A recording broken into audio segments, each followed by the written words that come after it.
How great is God, exalted in power, majestic above all. The heavens tell of his greatness. The skies display his awesome craftsmanship.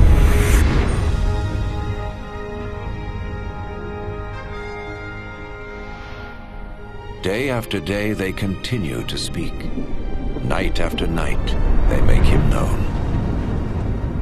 In creating the heavens, God also created the earth and formed man from the dust of the ground and breathed into his nostrils the breath of life.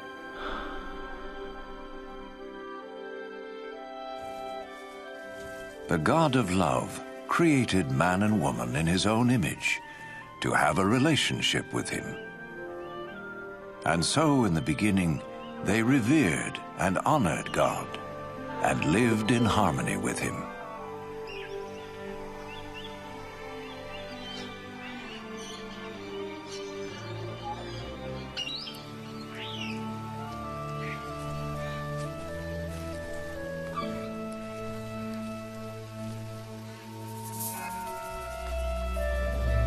This continued until one day Satan tempted the woman to eat the forbidden fruit, and she gave it to the man, who also ate.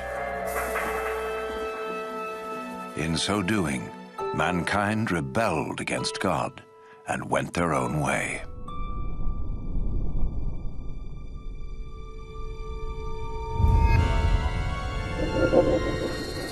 As a result of this sin, mankind was separated from God and was thrown out of the Garden of Eden.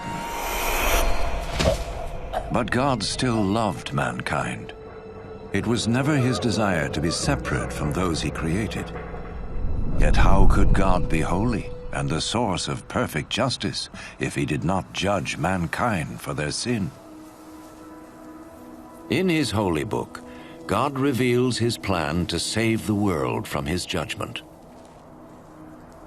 One of the first to see this plan unfold was Abraham.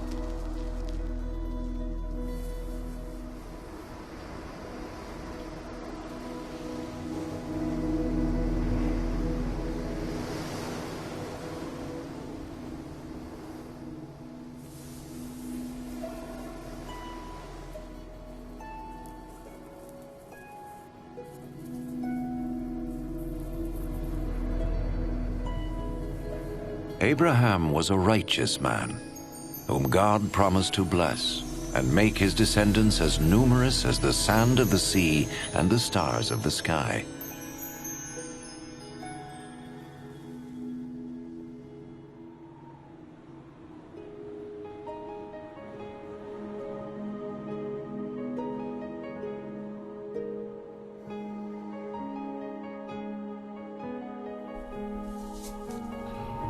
To test his obedience, God told Abraham to sacrifice his son as an offering to him.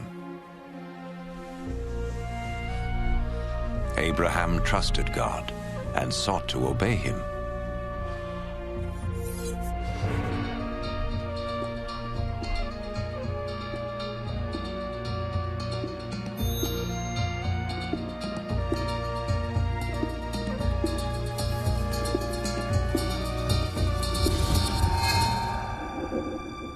But as he raised his knife to kill his son, the angel of the Lord stopped him.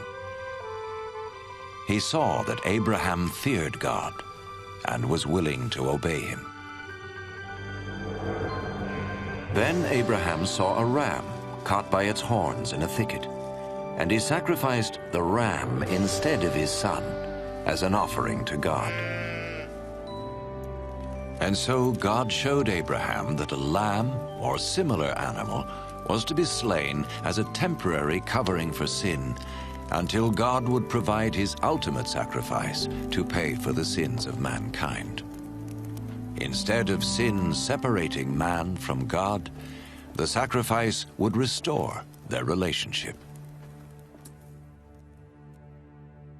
The Holy Scriptures speak of one who was to come and be the ultimate sacrifice for the sins of the world, As the ram took the place of Abraham's son, so this one who would come would take man's place, so he could be forgiven. Some refer to this person as the Messiah, the one who would come and reconcile the world back to God once and for all.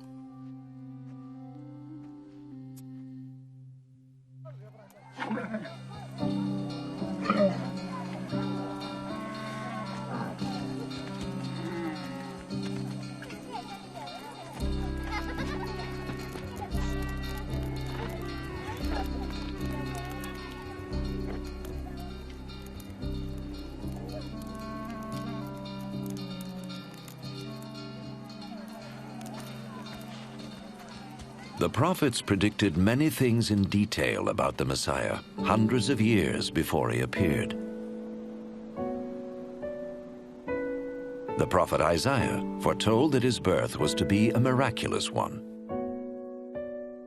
A virgin would conceive a child who was to be called the Son of God. The prophet Micah predicted that the Messiah would be born in Bethlehem, while the prophet Zechariah foretold his entry into Jerusalem on a donkey and his betrayal by Judas, one of his followers. Isaiah prophesied what the Messiah would do when he came. The Lord's anointed will preach the good news to the poor, bind up the brokenhearted, proclaim freedom for the captives, and proclaim that the time has come when the Lord will save his people.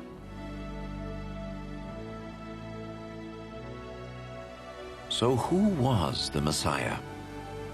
In the first century, a prophet came called Jesus. Some thought he was the one the prophet spoke about. Could this be? Did his life fulfill what was predicted of him? Was Jesus more than a prophet? What follows is his story, based on eyewitness accounts as recorded in the Holy Scriptures. An actor plays the part of Jesus, and though no actor is worthy of such a role, it has been done so that we may understand and benefit from the life of Jesus.